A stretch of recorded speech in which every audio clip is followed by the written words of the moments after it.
নমস্কাৰ সকলোকে স্বাগতম জনাইছোঁ মোৰ ইউটিউব চেনেললৈ। তো আজি মই আহিছোঁ এখন ভাল দৌললৈ, যিখনৰ নাম হৈছে ধনদি দৌল। আৰু সেই দৌলখন আছে গহপুৰৰ পৰা দক্ষিণ ফালে আছে। গহপুৰৰ পৰা প্ৰায় 10-12 কিলোমিটাৰমান হৈ যাব। আৰু মই ইয়ালৈ প্ৰথমবাৰ আহিছোঁ, ভাবিলোঁ আপোনালোককো দেখাওঁ, যিহেতু আহোম ৰজা দিনৰে এখন দৌল হয়।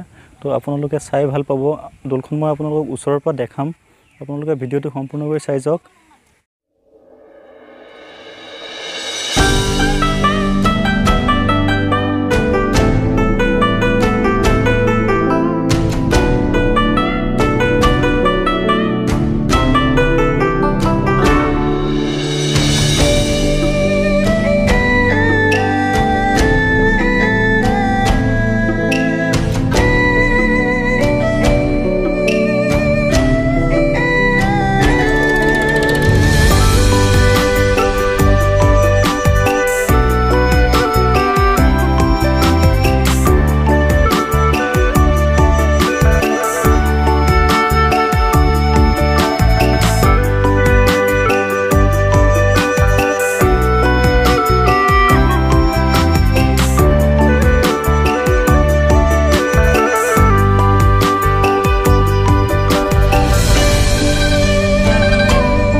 মই আপোনালোকক প্ৰথমে দৌলখনৰ চাৰিওফালটো দেখাই লৈছোঁ, আৰু দেখাই লোৱাৰ পিছত মই আহি মেইন দৌলখনত সোমাইছোঁ।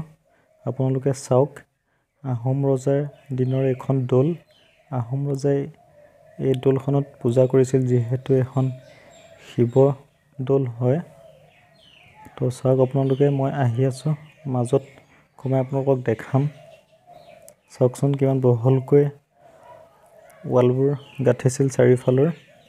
আৰু যেতিয়া 1950 চনত ভূমিকম্প হৈছিল, ডাঙৰ ভূমিকম্পটোত ওপৰ ভাগটো খহি ছাইডত পৰি গৈছিল। চাওক আপোনালোকে, চাই যাওক, মই চাৰিওফালটো দেখাই দিছোঁ, চাওকচোন।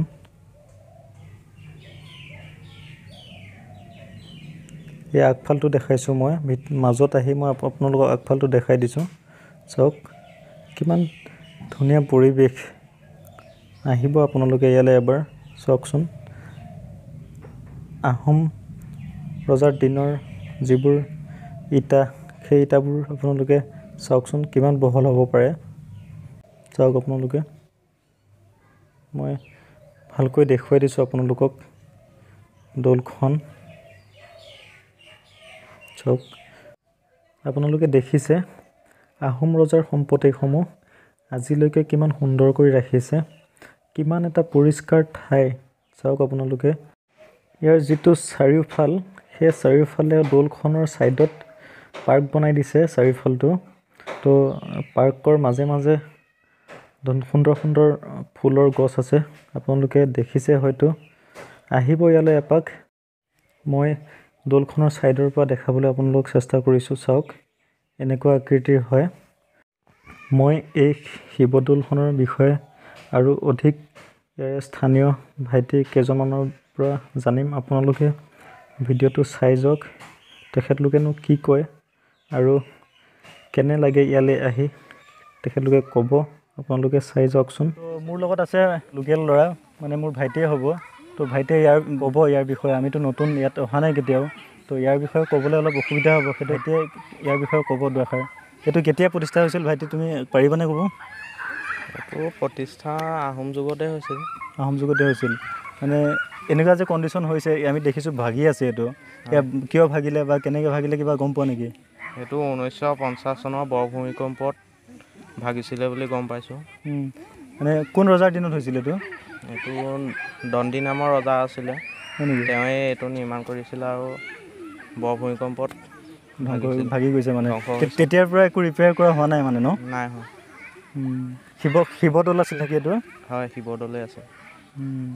ইয়াৰ মানে কিবা পূজাৰী থাকে নেকি ইয়াৰ হয় আছে।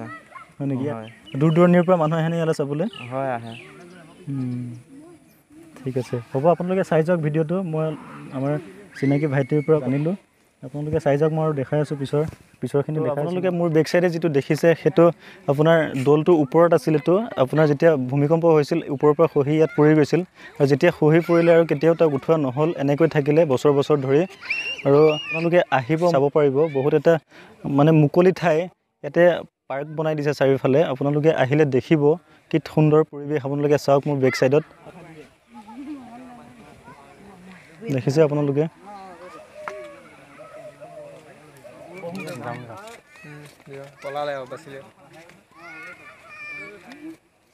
ইয়াতে মানে থাকি ভাল লাগে ন বহুত দূৰৰ পৰা মানুহ আহে তো নতুন নতুন মানুহৰ মুখ দেখা যায় ন তো আপোনালোকে আহিব কেতিয়াবা ইয়ালৈ গহপুৰৰ পৰা বেছি দূৰ নহয় গহপুৰৰ পৰা দক্ষিণ ফাল হয় দক্ষিণ ফালে আপোনাৰ 12 কিলোমিটাৰমান হৈ যায় মোটামুটি ইয়ালৈ মই আপোনালোকক ডেছক্ৰিপশ্যনত ইয়াৰ লোকেশ্যনটো মই আপোনালোকক দি দিম আপোনালোকে সেই লোকেশ্যনটোত আহি আপোনালোকে এই ঠাইটোত ওলাই যাব পাৰিব আহিব আপোনালোকে চাব আৰু ভিডিঅ'টো শ্বেয়াৰ কৰিব যিহেতু আহোম যুগৰ বস্তু আমাৰ অসমত সকলো ঠাইতে দেখা নাযায় তো যিটো ঠাইত দেখা যায় সেইটো ঠাই আপোনালোকে আহিলে আপোনালোকে বহুতো কথা জানিব পাৰিব দেখিছে ভাইটিহঁত তোমালোক সদায় আহে ইয়ালৈ বহি ভাল লাগে ন মানে এইটো ঠাইৰ মানুহ সকলো আহে ইয়ালৈ সময় এটা উলিয়াই লৈ আপোনালোকে চাই যাওক ভিডিঅ'টো মই দেখাই গৈছোঁ আৰু